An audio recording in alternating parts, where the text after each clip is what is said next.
রব্বি হাবলি মিনাস সালিহিন 33 বার পাঠ করে ফু দিলে কি হয়? আমি আবারও বলছি, রব্বি হাবলি মিনাস সালিহিন 33 বার পাঠ করে ফু দিলে কি হয়?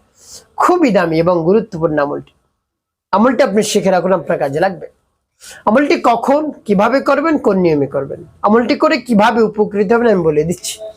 বিস্তারিত জানার জন্য, আমলটি শিখে রাখার জন্য ভিডিওটি না টেনে না কেটে ধৈর্য এবং মনোযোগ সহকারে শেষ পর্যন্ত দেখতে থাকুন, তাহলে সঠিক নিয়মে আমলটি করতে পারবেন। আর যদি টেনে টেনে কেটে কেটে দেখেন অনেক জায়গা বাদ পড়ে যাবে, সঠিক নিয়মে আমলটি করতে পারবেন না। চলুন কিভাবে আমলটি করতে হয় জেনে নেওয়া যায়। প্রিয় ভাই বোনেরা, আমলের শুরুতে উত্তম রূপে পবিত্রতা অর্জন করবেন। পবিত্রতা অর্জন করে পবিত্র স্থানে কেবলামুখী হয়ে বসবেন। বসে আমলের দিকে মনোযোগ নিয়ে আসবেন। যখন দেখবেন মনোযোগ চলে আসছে, এরপরে জীবনের গুনার কথা স্মরণ করে ক্ষমা প্রার্থনা করবেন। হ্যাঁ আল্লাহ, জীবনের সমুদায় গুনাহ খাতাগুলো মাফ করে দিয়ে অন্তরকে পাক পবিত্র বানিয়ে দিন। এরপর 3 বার দুরূদ শরীফ সাল্লাল্লাহু আলাইহি সাল্লাম, সাল্লাল্লাহু আলাইহি সাল্লাম, সাল্লাল্লাহু আলাইহি সাল্লাম।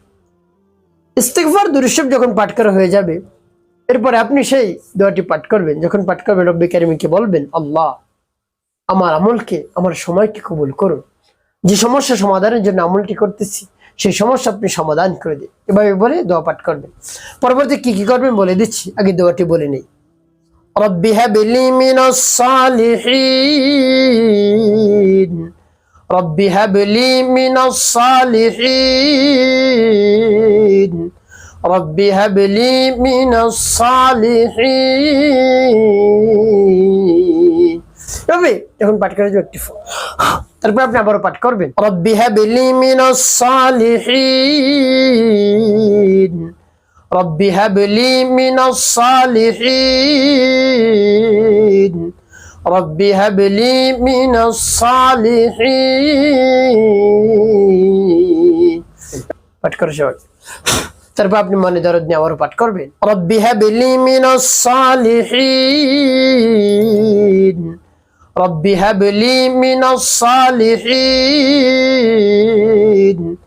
রব্বি হাবলি মিনাস সালিহিন। পাঠ করে সবাই। প্রিয় ভাই, কতবার? 33 বার পাঠ করে 3টি ফু দিবেন।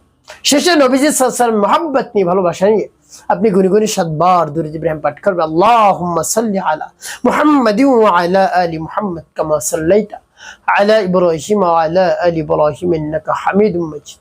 اللهم بارك على محمد وعلى آل محمد كما باركت على إبراهيم وعلى آل إبراهيم إنك حميد مجيد. اللهم صل على محمد وعلى آل محمد كما صليت على إبراهيم وعلى آل إبراهيم إنك حميد مجيد. اللهم بارك على محمد وعلى آل محمد كما باركت على إبراهيم وعلى آل إبراهيم إنك حميد مجيد. اللهم صل على محمد وعلى آل محمد كما صليت على إبراهيم وعلى آل إبراهيم إنك حميد مجيد.